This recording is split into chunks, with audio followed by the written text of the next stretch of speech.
আসসালামু আলাইকুম দর্শক, ব্রেকিং নিউজ সেটা হচ্ছে ভারতের দুইটি পণ্যবাহী জাহাজে ইরানের বিপ্লবী গার্ড গুলি বর্ষণ করেছে এবং গুলি বর্ষণের ফলে ভারতীয় দুই যুদ্ধ জাহাজ লেজ গুটিয়ে পালিয়ে গিয়েছে। এবং এই ঘটনায় ভারত পুরা খেপেছে এবং দিল্লিতে নিযুক্ত ইরানি রাষ্ট্রদূতকে ভারত ডেকে নিয়ে জেরা করেছে যে কেন বিনা কারণে তাদের জাহাজে ইরানিরা গুলি চালালো। ভারত বলেছে, আমরা মনে করতাম ইরানিরা আমাদের বন্ধু, কিন্তু এই ঘটনার পরে আমাদের মনোভাব পরিবর্তন হয়েছে। এবং ভারত বলতেছে যে ইরান যে আমাদের জাহাজে গুলি চালাবে এটা আমাদের কল্পনারও বাইরে ছিল। শুধু গুলি চালায়নি, ধাওয়া দিয়ে একদম তাড়িয়ে দিয়েছে। ভয় পেয়ে ইরানের যুদ্ধ জাহাজ একদম দৌড়ে পালিয়েছে। আমি একটু পড়ে শোনাই। সেটা হচ্ছে যে ভারতের দুই জাহাজে সরাসরি গুলি বর্ষণ, তীব্র প্রতিক্রিয়া জানালো নয়াদিল্লি। এটা হচ্ছে চ্যানেল 24 এর খবর। সেখানে লিখেছে যে ওমান উপসাগরের উত্তরে কৌশলগত গুরুত্বপূর্ণ হরমুজ প্রণালীর কাছে ইরানের নৌবাহিনীর গুলির মুখে পড়েছে দুইটি ভারতীয় জাহাজ। এই ঘটনায় নতুন করে সামুদ্রিক নিরাপত্তা নিয়ে উদ্বেগ তৈরি হয়েছে এবং এতে তীব্র প্রতিক্রিয়া জানিয়েছে ভারত। শনিবার 18 এপ্রিল সংশ্লিষ্ট সূত্রগুলো জানায় যে জাগো অর্ণব এবং সানমার হেরাল্ড নামে দুইটি ভারতীয় জাহাজ সরাসরি গুলি বর্ষণের শিকার হয় এবং এর মধ্যে একটি বড় তেলবাহী ট্যাঙ্কারে প্রায় 20 লাখ ব্যারেল তেল ইরাক থেকে বহন করা হচ্ছিল। হামলার আগে জাহাজ দুটি হরমুজ প্রণালী থেকে ফিরে যেতে বাধ্য হয়েছিল বলেও জানা গিয়েছে। এই খবর দিয়েছে হিন্দুস্তান টাইমস। ভারতের কর্মকর্তা বলেন যে দুটি জাহাজের দিকেই গুলি ছোড়া হয়েছে, যদিও এর আগে ইরান ঘোষণা দিয়েছিল যে যুক্তরাষ্ট্র এবং ইসরায়েলের সঙ্গে সংঘাতে জড়িত নয় এমন দেশগুলোর জাহাজ লক্ষ্যবস্তু হবে না। কিন্তু তারপরেও ভারতের জাহাজে হামলা করা হলো। এই ঘটনার জেরে কড়া প্রতিবাদ জানিয়েছে ভারতের পররাষ্ট্র মন্ত্রণালয়। বিষয়টি নিয়ে ব্যাখ্যা চাইতে ইরানের রাষ্ট্রদূতকে তলব করেছে ভারত এবং ভারতীয় নৌবাহিনী ঘটনার বিস্তারিত জানার চেষ্টা করতেছে। তবে হরমুজ এলাকায় এই মুহূর্তে ভারতের কোনো যুদ্ধ জাহাজ নাই।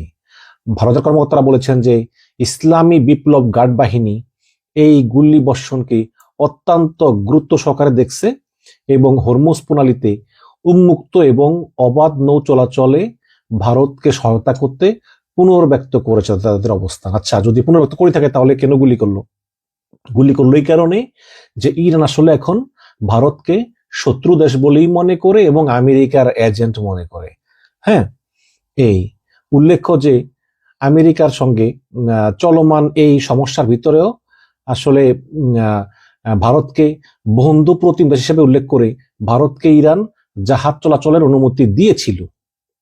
কিন্তু আজকের এই ঘটনায় বোঝা গেল যে আসলে ভারত কোনো মতেই বন্ধু রাষ্ট্র না। তো এখন ডোনাল্ড ট্রাম্প তো বলেছে যে হরমুজ প্রণালী খুলে দিয়ে, গতকালকে অনেকগুলো টুইট করেছে, আমি ভিডিও বানিয়েছি যে হরমুজ প্রণালী একদম খুলে দিয়েছে, ইরান খুলে দিয়েছে, আমরা খুলে দিয়েছি। কিন্তু আজকে ইরান বলতেছে যে হরমুজ প্রণালী দিয়ে কোনো জাহাজ যাবে না, আমরা হরমুজ প্রণালী আবারও বন্ধ করে দিলাম।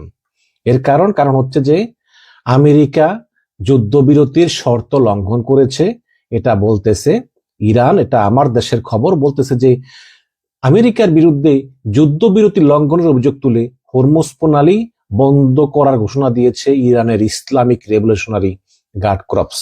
এই খবরটা আল জাজিরার। আইআরটিসি জানায় যে শনিবার সন্ধ্যা থেকে পরবর্তী নির্দেশ না দেওয়া পর্যন্ত এই হরমুজ প্রণালী বন্ধ থাকবে। আগের দিন কয়েকটি জাহাজ অতিক্রম করলেও আমেরিকা ইরানি জাহাজ এবং বন্দরগুলোর উপর আরোপিত নৌ অবরোধ প্রত্যাহার করেনি, যা যুদ্ধবিরতির শর্ত লঙ্ঘনের সামিল। মানে ট্রাম্প গতকালকে বলেছিল যে হরমুজ প্রণালী আমরা পুরোপুরি খুলে দিয়েছি, কিন্তু আমেরিকার যে 15টা জাহাজ দিয়া অবরোধ করছিল একটা জাহাজও সরায় নেই। কেন সরায় নেই? ট্রাম্প বলতেছে যে চুক্তি হওয়ার পর সরাবো। এবং যদি কোনো জাহাজ বলে যে আমরা ইরানি বন্দরে যাব, জাহাজগুলো আমেরিকা আটকে দিচ্ছে। আবার ইরান থেকে ছেড়ে আসা জাহাজগুলো আমেরিকা পাস করতে দিচ্ছে না। এই কারণে ইরান বলতেছে যে এগুলো কিন্তু যুদ্ধবিরতির লঙ্ঘন, সুতরাং হরমুজ প্রণালী আমরা আবারও অবরোধ করলাম। এবং ইরান আরো বলতেছে যে পারস্য উপসাগর এবং ওমান সাগরে অবস্থানরত কোনো জাহাজ যেন তাদের নোঙ্গরে স্থান ত্যাগ না করে এবং হরমুজ প্রণালীর দিকে যদি কোনো জাহাজ এগোয় তাহলে এই জাহাজকে শত্রু জাহাজ বলে গণ্য করা হবে এবং এই জাহাজকে লক্ষ্যবস্তু বলে বিবেচনা করা হবে। এবং ইরান আরো জানায় যে জাহাজ এবং তাদের মালিকদের কেবলমাত্র ইরানের ইসলামিক রেভলিউশনারি গার্ড নৌবাহিনীর আনুষ্ঠানিক বার্তা এবং চ্যানেল 16 নির্দেশ অনুসারে চলতে হবে। এবং ইরান বলতেছে যে হরমুজ প্রণালী এবং পারস্য উপসাগর বিষয়ে ট্রাম্পের বক্তব্যের কোনো গ্রহণযোগ্যতা নাই। তো এই হচ্ছে কি অবস্থা। এবং আপনারা তো বললামই যে ভারতের দুটি জাহাজ ইরানের কথা শুনে নাই, না শুনে তারা এসেছে। আসার পরে ইরানের ছোট ছোট জাহাজগুলো এগুলো উপর্যুপরি গুলি বর্ষণ করেছে ভারতীয় জাহাজে এবং সেখানে আগুন ধরে গিয়েছে। এবং কোনো মতেই ভারতের দুইটা জাহাজ তারা জীবন নিয়ে আবার উল্টো দিকে আবার পালিয়ে গিয়েছে। এখন আপনারা তো জানেনই যে একটা জাহাজ অনেক বড় এবং এতে প্রায় 20 লাখ ব্যারেল 30 লাখ ব্যারেল তেল থাকে। জাহাজগুলো কিন্তু ইচ্ছা করলেই হঠাৎ করে ঘুরতে পারে না, সময় লাগে। অনেক জাহাজ পারে, ছোট জাহাজগুলো পারে, বড় জাহাজগুলো পারে না, একটু সময় লাগে। কাজে ইরান জাহাজগুলো একটু সময় লেগেছে ঘুরতে, এর ভিতরেই গুলি বর্ষণ করে আগুন লাগিয়ে দিয়েছে। এখন প্রশ্ন হচ্ছে যে ট্রাম্প তো নিজেই বলতেছে যে ইরানের নৌবাহিনী নাই, ধ্বংস করে দিয়েছে। তাহলে ইরানের এই নৌবাহিনী এলো কিভাবে? কিভাবে ইরানের নৌবাহিনী হঠাৎ করে এসে এই ভারতের জাহাজকে গুলি বর্ষণ করলো? এখন ট্রাম্প বলতেছে যে ইরানের নৌবাহিনী নেই, কথাটা কি পুরো মিথ্যা? কথা কিন্তু পুরো মিথ্যা না, আবার সত্যও না।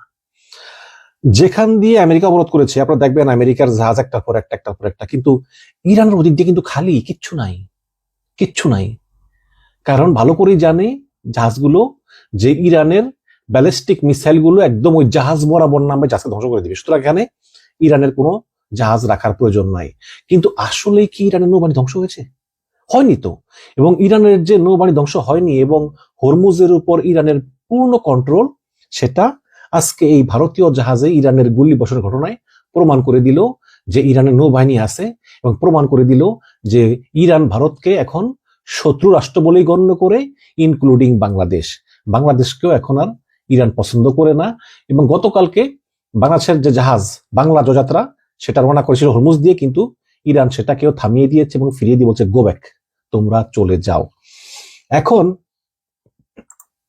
প্রশ্ন হচ্ছে যে ইরানের নৌবাহিনী নাই, তাহলে কোন শক্তির বলে এই হরমুজ আবার ইরান বন্ধ করে দিয়েছে?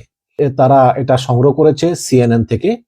সিএনএন একটি অনুসন্ধানী প্রতিবেদন করেছে, সেখানে লিখেছে যে পারস্য উপসাগরের উপকূলে নৌবন্দরগুলোতে ইরানি যুদ্ধজাহাজের ধ্বংসাবশেষ ছড়িয়ে ছিটিয়ে থাকার দৃশ্য এখন স্পষ্ট।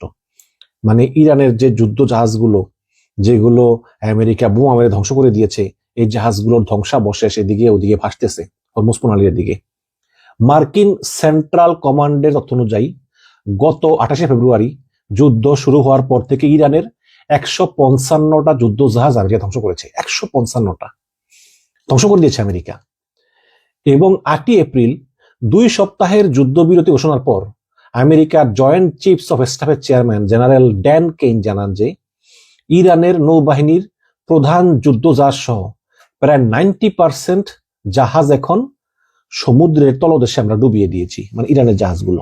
হ্যাঁ, এই তাহলে এখন প্রশ্ন হচ্ছে যে যেখানে প্রায় সব যুদ্ধ জাহাজ ধ্বংস করার দাবি করতেছে আমেরিকা, তারপরেও কিভাবে হরমুজ প্রণালীর নিয়ন্ত্রণটা এখনো ইরানের হাতে? এর কারণ কি শুধু ইরান বলতেছে আমরা পানির নিচে সামুদ্রিক মাইন পুঁতে রেখেছি এজন্য, নাকি ঘটনা আরেকটা আছে? সংবাদ মাধ্যম নিউ ইয়র্ক টাইমস এবং ওয়াল স্ট্রিট জার্নাল তাদের অনুসন্ধানী প্রতিবেদনে বলেছে যে আড়ালে লুকিয়ে থাকা ইরানের সেই শক্তির গোপন তথ্য কি সেই গোপন অস্ত্র? নিউ ইয়র্ক টাইম বলেছে যে পারস্য উপসাগরের ইরানি উপকূলে ইরানি যুদ্ধজাহাজের ধ্বংসাবশেষের আড়ালে লুকিয়ে আছে একটা ভিন্ন গোপন বাহিনী, যাকে প্রয়োজন ছাড়া কেউ দেখবে না। ইরানের এই নিয়মিত নৌবাহিনী থেকে এই বাহিনীটা সম্পূর্ণ আলাদা।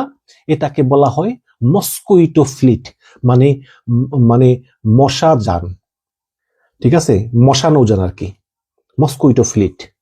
ছোট, দ্রুতগামী এবং অত্যন্ত ক্ষিপ্র অস্ত্রধারী এই বোটের বহর এখন বিশ্বের সবচেয়ে গুরুত্বপূর্ণ সমুদ্রপথ হরমুজ প্রণালীতে আমেরিকা এবং ইসরায়েলের জন্য বিশাল হুমকি এবং ভয়ের কারণ হয়ে দাঁড়িয়েছে। এখন প্রশ্ন হচ্ছে, এই মস্কুইটো জাহাজ কি ফ্লিট? মার্কিন নৌবাহিনীর অবসরপ্রাপ্ত প্রধান অ্যাডমিরাল গ্যারি রুডহেক বলেন যে ইরানের এই ছোট্ট ক্ষুদ্রাকৃতির এই জাহাজ মানে সাবমেরিনের মতো একটা বিধ্বংসী শক্তি যা এখনো টিকে আছে, এবং তা কোথায় যায়, কেন যায়, কি করে এবং তাদের উদ্দেশ্য কি তা কখনোই নিশ্চিতভাবে বলা যায় না। ইরানের নৌবাহিনীর এই বোটগুলো খুবই ছোট কিন্তু গতি অনেক অনেক বেশি। এটা ঘন্টায় 115 মাইলের বেশি বেগে ছুটতে পারে এবং বিশ্লেষকরা মনে করেন যে বোটগুলো এত ছোট যে আমেরিকার স্যাটেলাইট ইমেজে ধরা পড়ে না, এবং এগুলো পাথুরে উপকূলের গভীরে খনন করা গুহার ভেতরে জেটিতে রাখা থাকে। হরমুজের আশেপাশে প্রচুর পাহাড় আছে, পাথরের পাহাড়, এদিকে ওদিকে পাহাড়। সেই পাহাড় আর সাগর এক জায়গায়, সেই পাহাড়ের ভিতরে গুহা কেটে কেটে সেই গুহার ওদিকে এদিকে দিয়ে এই ছোট বোটগুলা লুকিয়ে থাকে। যখন যেই জাহাজে টার্গেট করে খুবই দ্রুত গতিতে ছুটে এসে ওই জাহাজের উপর ক্ষেপণাস্ত্র মেরে তারা খুবই দ্রুত গতিতে আবার এই সমুদ্রের সঙ্গে মিশে থাকা পাহাড়ের অসংখ্য গুহার ফাঁকে ফুঁকে দিয়ে তারা অদৃশ্য হয়ে যায়। গত 30 বছর ধরে ইরান এমন নিখুঁত পরিকল্পনা করেছে যে আমেরিকা চিন্তাও করতে পারেনি। আপনারা চিন্তা করতে পারছেন যে আমার কথা শুরু হওয়ার আগে মানে আমি যে কথা বলতেছি এটা আপনারা ভাবেন না যেটা হতে পারে। মানে হাজার হাজার এরকম এরকম বোট আছে ছোট ছোট, যেগুলো এভাবে পাহাড়ের ভিতরে গোপন সুড়ঙ্গ, যে সুড়ঙ্গ নদীর মানে নদী থেকে একটা খালের মতো গিয়ে পড়েছে, উপরে পাহাড়, ভিতরে সুড়ঙ্গের মতো, এটার ভিতরে ঢুকে যায়। এগুলো এখন এই বাণিজ্যিক জাহাজের জন্য বিশাল হুমকি। এগুলো কয়েক মিনিটের মধ্যেই শত্রুপক্ষের উপর আঘাত করে আবার অদৃশ্য হয়ে যায়। নিউ ইয়র্ক টাইমস জানায় যে সমুদ্র মাইনের পাশাপাশি এই ছোট বোটগুলি হরমুজ প্রণালী দিয়ে জাহাজ চলাচলে বড় বাধা হয়ে দাঁড়িয়েছে। এখন প্রশ্ন হচ্ছে, ইরানের এই ছোট জাহাজের সংখ্যা কত? মার্কিন জেনারেল ড্যান কেইন জানিয়েছেন যে ইরানের দ্রুতগামী এই হামলাকারী বোটগুলোর আনুমানিক অর্ধেক আমেরিকা ডুবিয়ে দিয়েছে। তবে এর সঠিক সংখ্যা কত তা জানা যায়নি। তবে আমেরিকা ভিত্তিক গবেষণা প্রতিষ্ঠান ওয়াশিংটন ইনস্টিটিউটের ইরান বিষয়ক সিনিয়র ফেলো ফারজিন নাদিমি ওয়াল স্ট্রিটকে বলেছেন যে ইরানের এই দ্রুতাক্রমণকারী নৌযান এবং স্পিডবোটের এখনো 60% বেশি অক্ষত আছে এবং সেগুলি এখনো হরমুজ দাপিয়ে বেড়াচ্ছে। এবং বিভিন্ন সূত্রের খবর অনুযায়ী এইসব নৌযানের সংখ্যা এখনো কয়েকশো থেকে কয়েক হাজার হতে পারে। নিউ ইয়র্ক টাইমস বলেছে যে ইরানের নৌবাহিনী সদস্য হচ্ছে আনুমানিক প্রায় 50,000। তারা উপসাগরীয় অঞ্চলকে 5টি সেক্টরে ভাগ করেছে এবং ইরানের নিয়ন্ত্রণে থাকা 38টা দ্বীপ আছে এবং এই দ্বীপের অধিকাংশ দ্বীপে প্রচুর পাথরের পাহাড় আছে, গুহা আছে। এইসব গুহাতে হাজার হাজার ইরানি ছোট বোটগুলো, যাকে বলা হয় মস্কুইটো ফ্লিট, এগুলো লুকিয়ে আছে। সব মিলিয়ে তারা অন্তত বিভিন্ন পাহাড়ের ফাঁকে ফাঁকে, পাহাড়ের ভিতরে পানি, সেখানে বোটগুলো পার্ক করা থাকে। এরকম 10টা সুরক্ষিত বোট বেস বা এই বোটের ঘাঁটি আছে, যেগুলো এখনো আমেরিকার অজানা। এখন কেন ইরানের এই কৌশল? মার্কিন টেনেসি বিশ্ববিদ্যালয়ের রাষ্ট্রবিজ্ঞানের অধ্যাপক এবং ইরানের বিশেষজ্ঞ সাইদ গোলকার নিউ ইয়র্ক টাইমসকে বলেন যে ইরানের নৌবাহিনী সমুদ্রে অনেকটাই গেরিলা বাহিনীর মতো কাজ করে। এটা মূলত অ্যাসিমেট্রিক্যাল ওয়ারফেয়ার বা অসম যুদ্ধের উপর গুরুত্ব দেয়, বিশেষ করে এই পারস্য উপসাগর এবং হরমুজ প্রণালীতে। তাই বড় কোনো যুদ্ধজাহাজ বা নৌ যুদ্ধের বদলে তারা হিট অ্যান্ড রান, আক্রমণ করে এবং পালাও, মানে অতর্কিত হামলা চালিয়ে পালিয়ে যাওয়ার কৌশলের উপরেই তারা নির্ভর করে। এই এবং জাতিসংঘের সমুদ্র বিষয়ক সংস্থা ইন্টারন্যাশনাল মেরিটাইম এজেন্সির মতে যুদ্ধ শুরুর পর অন্তত ইরান 50টি জাহাজে হামলা চালিয়েছে, কিন্তু ইরান কোনোটিরই দায় স্বীকার করেনি। বিশ্লেষকরা মনে করেন যে হামলাগুলো ড্রোন দিয়ে করা হয়েছে। এই বোটগুলো থেকে কিন্তু আবার ড্রোন উড়ানো যায়। হ্যাঁ, ড্রোন উড়ানো যায়, আবার ওই হরমুজের পাশে যে সমুদ্রের তীর আছে, ওই তীর থেকেও তারা ভ্রাম্যমান লঞ্চার থেকে তারা এই ক্ষেপণাস্ত্র মেরে জাহাজগুলোকে আক্রমণ করে। এবং এই ক্ষেপণাস্ত্র অথবা এই যে ড্রোনগুলা ইরানের, এই ড্রোনগুলার সিগন্যাল এত ক্ষীণ যে তা শনাক্ত করা কঠিন। যেমন মার্কিন যে রাডার সিস্টেম আছে, তারা কিন্তু দেখে যে কোন জায়গা থেকে ড্রোন আসছে, কোন জায়গা থেকে ক্ষেপণাস্ত্র আসছে, কিন্তু এই ড্রোনগুলো মার্কিন রাডারে ধরা পড়ে না। কিভাবে ধরা পড়ে না সেটা ইরান ভালো জানে। ইরান এমন করে তৈরি করেছে এই ড্রোনগুলো, এগুলো মার্কিন রাডারে ধরা পড়ে না। মানে কি বলবো, আসলে ইরানের যে ব্রেন, কি ব্রেন এটা আসলে খুব, মানে আমেরিকাও খুব চিন্তা আছে যে আসলে ইরান এত কিছু কিভাবে করে। সামুদ্রিক গোয়েন্দা সংস্থা নেপচুন P2Pর প্রধান ক্রিস লং বলেন যে পাথরে উপকূলের পাথরে পর্বত পাহাড়ের ভূগর্ভে শত শত হাজার হাজার এই ছোট আক্রমণকারী নৌযান মজুত করে রেখেছে ইরান, এবং আমেরিকার পক্ষে এই সব নৌযান নির্মূল করা অনেক কঠিন এবং সময় সাপেক্ষ। এবং বিশেষজ্ঞরা বলেন যে মার্কিন যুদ্ধজাহাজগুলো তাদের অস্ত্র শস্ত্র দিয়ে মস্কোইটো ফ্লিটের ঝাঁক মোকাবেলা করতে পারলেও বাণিজ্যিক জাহাজ তো আর এটা পারে না। কাজেই অনেক বড় সমুদ্র, প্রচুর বাণিজ্যিক জাহাজ, কাজেই বাণিজ্যিক জাহাজগুলো এই মস্কোইটো ফ্লিটের ভয়ে তারা হরমুজ প্রণালী পার হতে পারে না। ইরান হুমকি দিলে তারা ভয় পায়, এবং এই হুমকি উপেক্ষা করে যাওয়ার কারণেই আজকে ভারতীয় দুই যুদ্ধজাহাজ আগুন টাগুন লেগে অনেক কষ্টে তারা আগুন নিভিয়ে পরে তারা আবার ফিরতি পথে পালিয়ে যায়। এই হচ্ছে গিয়ে অবস্থা। এখন সিএনএন বলতেছে যে চীন তাদের পারমাণবিক অস্ত্রের সংখ্যা কয়েক গুণ বাড়িয়েছে। আপনারা জানেন যে একটা পারমাণবিক অস্ত্র বোমা দিয়ে কিন্তু পৃথিবী ধ্বংস করা যায়। সেই জায়গায় চীন গোপনে তাদের পারমাণবিক অস্ত্র প্রচুর বাড়াচ্ছে, একটা ছবিও দিয়েছে, এবং সেই ছবিতে বলতেছে যে এখানেই চীন তাদের পারমাণবিক অস্ত্র তৈরি করতেছে। বলতেছে বিশ্ব জুড়ে তুমুল উত্তেজনার মধ্যেই চীন তাদের পারমাণবিক সক্ষমতা গোপনে কয়েক গুণ বাড়িয়ে দিয়েছে বলে একটি চাঞ্চল্যকর তথ্য প্রকাশ করেছে মার্কিন সংবাদ মাধ্যম সিএনএন। দেশটির সিচুয়ান প্রদেশে গ্রাম উচ্ছেদ করে নতুন স্থাপনা নির্মাণ এবং রহস্যময় গম্বুজাকৃতির ভবন এবং সংশ্লিষ্ট গবেষণা কেন্দ্রগুলো সম্প্রসারণই এই প্রক্রিয়ার অংশ বলে ধারণা করা হচ্ছে। ও একটি বিশেষ অনুসন্ধানী প্রতিবেদনে দাবি করা হয়েছে যে কয়েক দশক স্থবির থাকার পরে এই জায়গাটা কিন্তু অনেক বছর পরিত্যক্ত ছিল। এখন এই প্রদেশে পারমাণবিক অবকাঠামোর ব্যাপক সম্প্রসারণ ঘটাচ্ছে বেজিং। এমন প্রেক্ষাপটে বৈশ্বিক শক্তির ভারসাম্য, অস্ত্র নিয়ন্ত্রণ এবং সম্ভাব্য নতুন অস্ত্র প্রতিযোগিতা নিয়ে উদ্বেগ বাড়ছে। স্যাটেলাইট থেকে পাওয়া সাম্প্রতিক ছবি বিশ্লেষণ করে সিএনএন বলেছে যে চীনের সাইট 906 নামে একটি অতি গোপনীয় সামরিক স্থাপনা ঘিরে অভূতপূর্ব উন্নয়ন লক্ষ্য করা গিয়েছে। দীর্ঘ সময় ধরে পরিত্যক্ত এবং অপরিবর্তিত অবস্থা থাকা এই স্থাপনায় হঠাৎ করেই বিশাল বিশাল নতুন ভবন, সুড়ঙ্গ, শক্তিশালী ডোম এবং গম্বুজের মতো কাঠামো তৈরি করা হচ্ছে।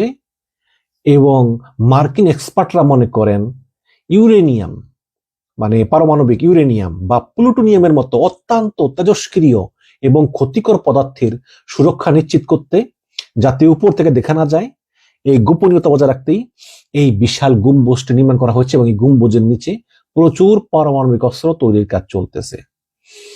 এবং মার্কিন গোয়েন্দা সংস্থা বলেছে যে ট্রাম্প মনে করেন চীন গত কয়েক দশকের মধ্যে সবচাইতে বড় ধরনের পারমাণবিক অস্ত্র অবকাঠামো নির্মাণ প্রকল্প হাতে নিয়েছে। সিএনএন বলতেছে যে চীনের 136টি ক্ষেপণাস্ত্র এবং পারমাণবিক স্থাপনার মধ্যে প্রায় 60% সম্প্রসারণ কাজ চলতেছে।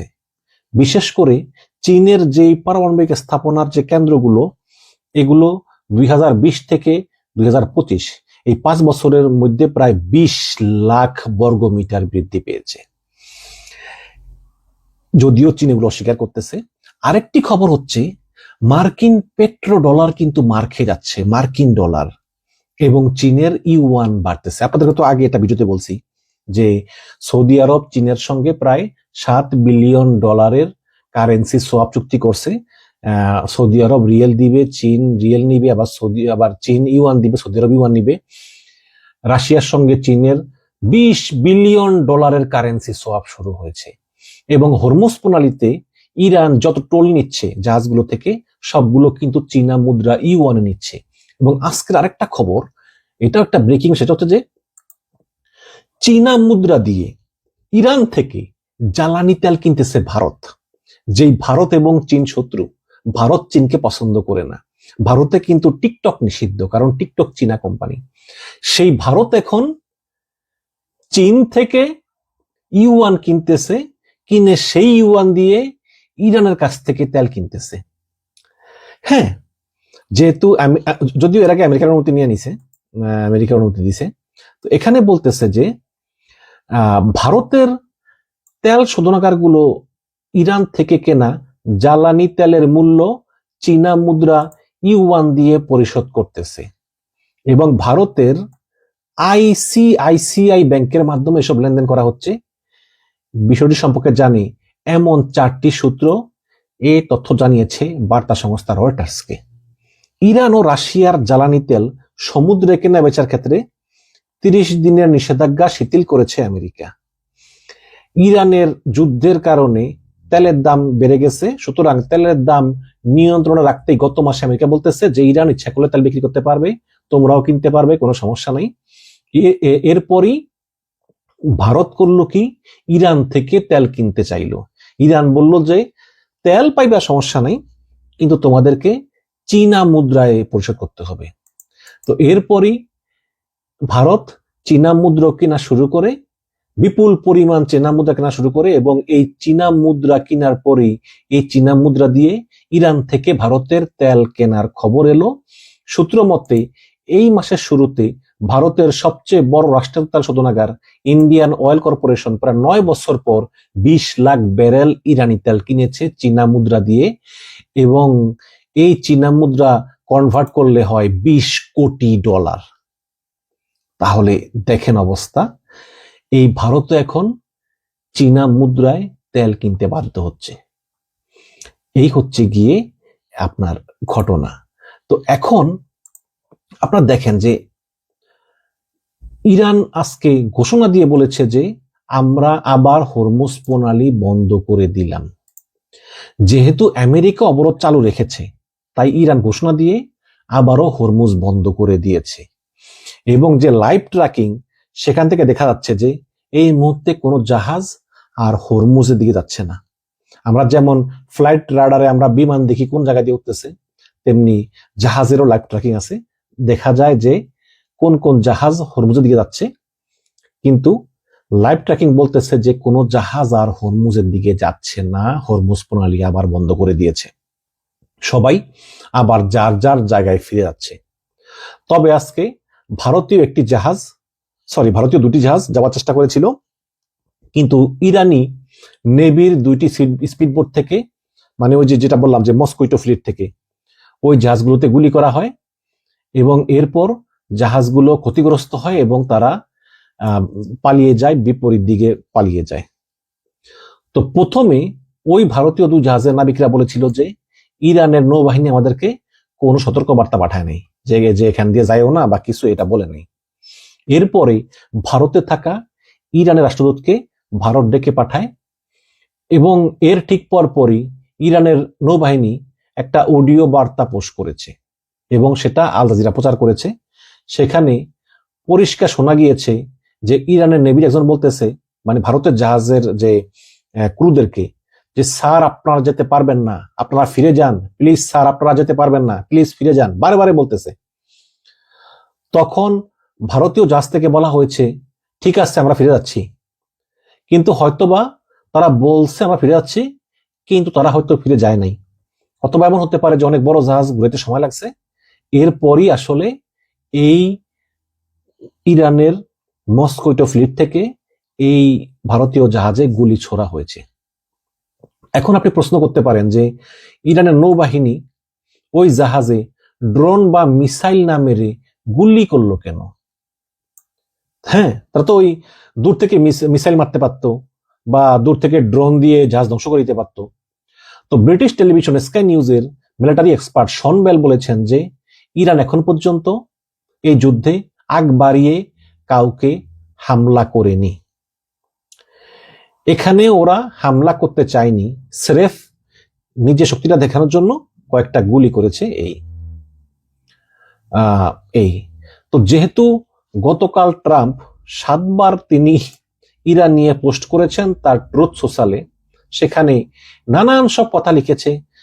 আমি তো ভিডিওতে বলেছি গতকালকে, ট্রাম্প বলেছে ইরান আজীবনের জন্য হরমুজ খুলে দিয়েছে, ইরান সমৃদ্ধ ইউরেনিয়াম, যে ইনরিচড ইউরেনিয়াম আছে ওগুলো দিয়ে দিবে, ইরানের আর্মি নেভি কিচ্ছু নাই, আরো অনেক কিছু।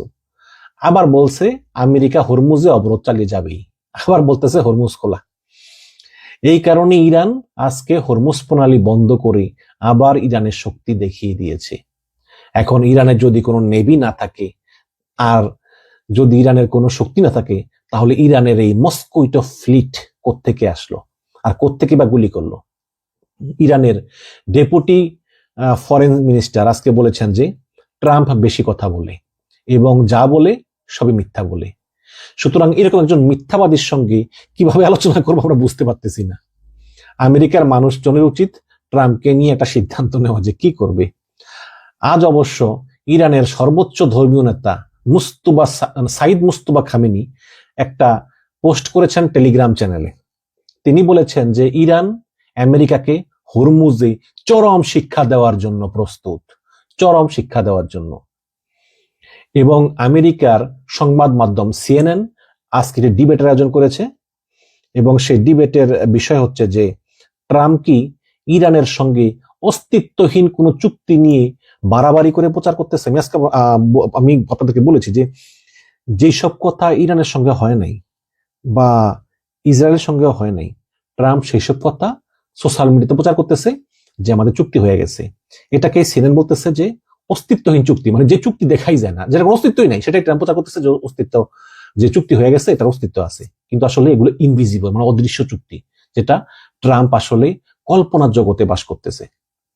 এবং ইরান পরিষ্কার করেছে যে হরমুজ আমাদের কন্ট্রোলেই থাকবে, আমাদেরকে টাকা না দিয়ে, মানে টাকা বলতে চীনা মুদ্রা টাকা না দিয়ে কেউ হরমুজ পার হতে পারবে না।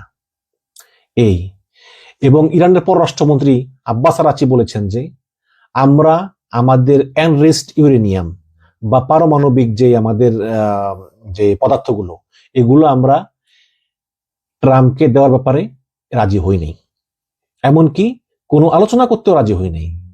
এখন ট্রাম্প যে 7টা পোস্ট করেছে যে আমরা ট্রাম্পকে পারমাণবিক পত্র দিয়ে দিব, এগুলো সবগুলো মিথ্যা। আমরা স্রেফ একটা আলোচনা করার ফ্রেমওয়ার্ক দিয়েছি, আমরা আলোচনা করতেও যাব না যদি আমেরিকা আগে থেকে আমাদের এই ফ্রেমওয়ার্কে রাজি না হয়। তাহলে ট্রাম্প গতকালকে এতগুলো পোস্ট করলো, চুক্তি হয়ে গেছে, হরমুজ ওপেন হয়ে গেছে, ইরান বলছে সহযোগিতা করবে, কত কিছু। ট্রাম্প মিথ্যাবাদী হয়ে গেল।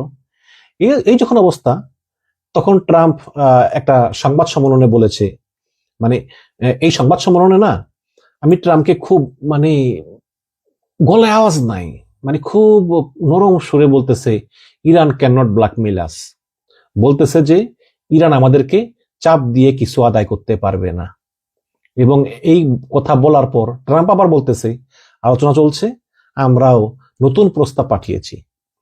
এবং ইরান থেকে কিছুক্ষণ আগে বলা হয়েছে যে আমরাও নতুন প্রস্তাব পেয়েছি এবং আমরা বিবেচনা করে দেখছি। তাহলে কি বোঝা গেল যে এই যুদ্ধের যে শর্তগুলো, এই শর্তগুলো কিন্তু ইরান ঠিক করতেছে, আমেরিকা না। ট্রাম্পের শর্তগুলো ইরান মানতেছে না এবং মনে হচ্ছে যে ইরান তাদের যে দাবি, সেই দাবির একটা চুলও তারা ছাড় দিবে না। আর আমেরিকাও হয়তো বা মানবে না, কারণ আমেরিকাটা পরাশক্তি না। ইরান যা বলে তাই কি আমেরিকা মানবে নাকি? আমেরিকাও মানবে না, ট্রাম্পও মানবে না। এটা আমেরিকার অধ্যাপক পেপ বলেছেন যে, মার্কিন অধ্যাপক পেপ, তিনি বলেছেন যে আমরা এই যুদ্ধবিরতির পর নিশ্চিতভাবেই আমরা একটা ভয়ঙ্কর যুদ্ধের দিকে যাচ্ছি। তিনি একটি মডেল দাঁড় করিয়েছেন, সেই মডেল অনুযায়ী নিশ্চিতভাবেই সেকেন্ড রাউন্ড যুদ্ধ হবে। ঠিক আছে, যুদ্ধ হবে, তবে হয়তোবা যুদ্ধ নাও হতে পারে, ট্রাম্প হয়তো লেজ গুটিয়ে পালাতে পারে, আবার যুদ্ধ হতেও পারে, কারণ এই মধ্যপ্রাচ্য ঘিরে আজকেও মার্কিন সেনাবাহিনীর ব্যাপক মুভমেন্ট, ব্যাপক তৎপরতা লক্ষ্য করা গিয়েছে। এদিকে তেহরান বিশ্ববিদ্যালয়ের অধ্যাপক মারান্ডি, আপনারা সবাই তাকে চিনেন, সেই মারান্ডিও আজ বলেছেন যে আমরা আসলে একটি যুদ্ধের দিকেই যাচ্ছি। মারান্ডি বলেন যে প্রথম আমেরিকা বিমান দিয়ে হামলা করবে পর্যপুরি, এবং বিমান দিয়ে হামলা করতে করতে করতে যখন ইরান দুর্বল হয়ে যাবে, তারপরে আমেরিকা স্থল অভিযান পরিচালনা করবে। এরপর আমেরিকা ইরানের দুটো দ্বীপ, খার্গ আইল্যান্ড এবং ক্যাশ আইল্যান্ড, ক্যাশ আইল্যান্ডকে ইরান বলে কাশেম আইল্যান্ড, আবার ইংলিশরা বলে ক্যাশ আইল্যান্ড, এনিওয়ে এই দুইটা দ্বীপ দখলে নিবে এবং ইরান ইচ্ছা করেই কিছু করবে না, ছাড় দিবে। এরপর আমেরিকার মিডিয়াতে দেখাবে যে ট্রাম্প জিতে গিয়েছে ইত্যাদি। তারপরে কি করবে আমেরিকার স্থলবাহিনী, তারা ইরানের এই দুটি দ্বীপে ঘাঁটি করবে। যখন ঘাঁটি করে সেখানে সেট করে বসে, তখনই ইরান ড্রোন মারবে এবং মিসাইল মারবে, মেরে ওই মার্কিন ঘাঁটিগুলোকে ধ্বংস করে দিবে এবং প্রচুর হতাহত হবে। এবং ইরান এই প্রস্তুতি 20 বছর ধরে করে রেখেছে। অর্থাৎ ইরান বলতেছে যেভাবে করলে আর কোনো মার্কিন সৈন্য জীবিত ফেরত আসতে পারবে না। তারপর মানে বলতেছে যে তারপর দেখা যাবে কি করা যায়, বাট এখনো 2 দিন বাকি আছে যুদ্ধবিরতির। এরপর যুদ্ধে ফিরে যাব নাকি যুদ্ধের মেয়াদ আরো বাড়বে আলোচনার মাধ্যমে, সেটা এখনই বলা মুশকিল। তবে হরমুজ কিন্তু এত তাড়াতাড়ি খুলবে না। এবং দর্শক, বাংলাদেশের মতো গরিব দেশগুলোর কিন্তু তেল গ্যাস পেতে প্রচুর সমস্যা হয়ে যাবে। বাংলাদেশ তো আপনারা জানেন যে আজকে গ্যাস তেলের দাম বাড়িয়ে দিয়েছে, এবং বাংলাদেশের মতো যে দেশগুলো এখন গ্যাস তেলের দাম বাড়িয়েছে, সবাই কিন্তু আমেরিকার উপর খেপবে, কারণ এর জন্য তো আমেরিকাই দায়ী, তাই না? তো যাই হোক, এখন একটা কথা কি, যে যাই হোক না কেন, আমরা কিন্তু আস্তে আস্তে মানে এই মার্কিন প্রভাব মুক্ত একটা বিশ্ব কিন্তু আমরা দেখতে পাবো খুব শীঘ্রই। যেই আমেরিকা কথায় কথায় মানে হুমকি দেয়, কথায় কথায় বলে যে একে এটা করবো, একে সেটা করবো, নিষেধাজ্ঞা দিব, আক্রমণ করব, গ্রিনল্যান্ড নিয়ে নেব, এমনকি ভেনেজুয়েলা প্রেসিডেন্টকে রাতের বেলা গ্রেপ্তার করে নিয়ে আসে, এটা বন্ধ হবে। এবং এই যেই দ্বিতীয় বিশ্বযুদ্ধের পরে মার্কিন প্রভাবিত এক কেন্দ্রিক বিশ্ব ব্যবস্থা, এটার পরিবর্তন হতে যাচ্ছে। তো মাঝে দিয়ে ধরা খেলো বাংলাদেশ।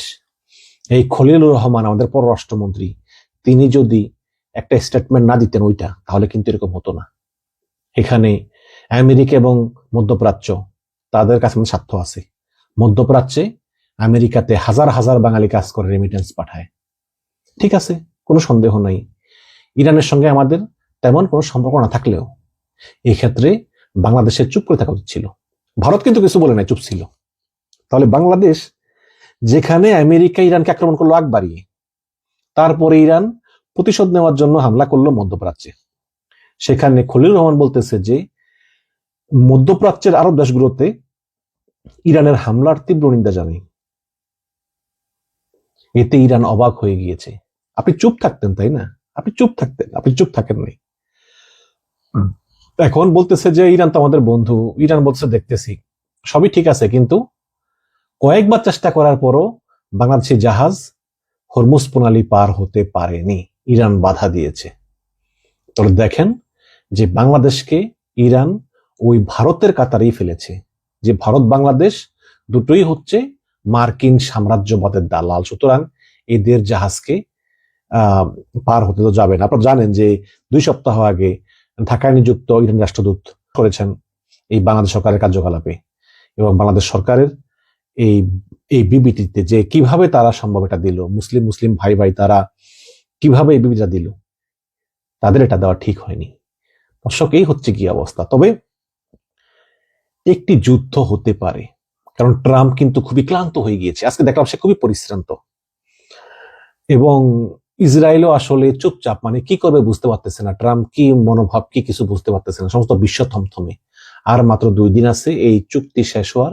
এই 2 দিন পরে আমি জানি না কি হবে। যদি হরমুজ এভাবে বন্ধই থাকে, তাহলে এটা হতে পারে যে হরমুজ থেকে যদি আমেরিকা তাদের 15টা শিপ সরিয়ে নিয়ে যায়, তাহলে ইরান সবগুলো জাহাজকে ছেড়ে দিবে বা টোল আদায় করবে। যে টোল আদায় করে না, এতে তো ইরানের টাকা দরকার, জাহাজ তো আটকে রেখে ইরানের লাভ নেই, তাই না? জাহাজকে ছেড়ে দিবে আর প্রতি জাহাজ থেকে $20 লাখ করে নিবে, প্রচুর টাকা ইরানের পুনর্গঠনে কাজে লেগে যাবে। আর দ্বিতীয়ত হচ্ছে, হয়তো এরকম নাও হতে পারে, হয়তো আমেরিকা একটা মরণ কামড় দিয়ে চলে আসবে। হয়তো ইরানের সরকার পরিবর্তন হবে না, বাট ইরানের অবকাঠামো অনেক ক্ষয়ক্ষতি হবে। যেমন যখন মার্কেট বন্ধ হয়ে যায় উইকডেতে, শুক্রবার দিন বিকালে, তখন মনে করেন শুক্রবার থেকে শনিবার প্রচুর বিমান হামলা করলো, তারপর আবার শনিবার দুপুর থেকে স্থলবাহিনী নামালো, তারা রবিবার পর্যন্ত একদম দখল টখল করে টোরে সবকিছু করে টোরে আসলো। এরকমও হতে পারে, কারণ ট্রাম্পকে বিশ্বাস করা যায় না। Trump is a very very unpredictable man. সুতরাং আমরাও দেখি আসলে কি হয়। তবে আমেরিকার সঙ্গে ইরানের চুক্তির সম্ভাবনা খুবই ক্ষীণ, এবং ইরান কিন্তু ভয় ডর আর কিচ্ছু না। ইরান ইরান তার ভয়কে জয় করেছে। মনে করেন যে আপনি ছোট, আপনি একটা দীর্ঘদেহী মানুষকে খুব ভয় পান, আপনি মনে করেন যে ওর সঙ্গে যুদ্ধে আপনি পারবেন না, এই জন্য আপনি ওর কাছ থেকে ভয়ে ভয়ে দূরে থাকেন এবং আপনি ওকে সম্মান করেন, সমীহ করেন, যাতে ও আপনাকে আক্রমণ না করে। হঠাৎ করে একদিন সেই শক্তিশালী লোকটা বলল যে এই তোকে আমি মারবো। আপনি বললেন যে কেন তুমি আমাকে মারবা, আমার দোষ কি? তো সেই শক্তিশালী লোকটা বললো যে দোষ টোষ বুঝি না, এখন তোকে আমি মারবো, বাঁচতে হলে তোরও ফাইট করতে হবে আমার সঙ্গে, ফাইট কর, শুরু কর। তখন আপনি চিন্তা করলেন যে যেহেতু আর আমার কোনো উপায় নাই, ফাইট না করলেও মরতে হবে, সুতরাং আমি ফাইট করব, ফাইট করে আমি দেখি চেষ্টা করতে পারি কিনা। আপনি তখন সেই শক্তিশালী মানুষটার সঙ্গে প্রচুর ফাইট শুরু করলেন, এবং ফাইট করতে করতে করতে করতে আপনি সেই শক্তিশালী মানুষটাকে পরাস্ত করে ফেললেন। পরাস্ত করে ফেলার পরে সেই শক্তিশালী মানুষটা বলতেছে ঠিক আছে ঠিক আছে, যুদ্ধ শেষ, তুমি তোমার মতো আমি আমার মতো। তা নয়, বুঝলাম যুদ্ধ শেষ হয়ে গেছে, সেই মানুষটা সরে গিয়েছে, আচ্ছা যুদ্ধ নাই। কিন্তু আপনি কি মানুষটাকে আগের মতো ভয় পাবেন? পাবেন না। আগের মতো রেসপেক্ট করবেন? করবেন না। আমেরিকা হচ্ছে সেই অবস্থা। এই আমেরিকা ইসরায়েলের কথা মতো শুধু শুধু ইরানকে আক্রমণ করে তারা এই পুরো বিশ্বের যে গ্লোবাল যে অর্ডার সেটাই চেঞ্জ করে দিয়েছে। এখন আর আমেরিকাকে আগের মতো কেউ মানবে না, কেউ ভয় পাবে না, এবং কেউ আগের মতো মূল্যায়ন করবে না। এটাই হবে আমেরিকার করুণ পরিণতি। দর্শক ভালো থাকবেন, ধন্যবাদ।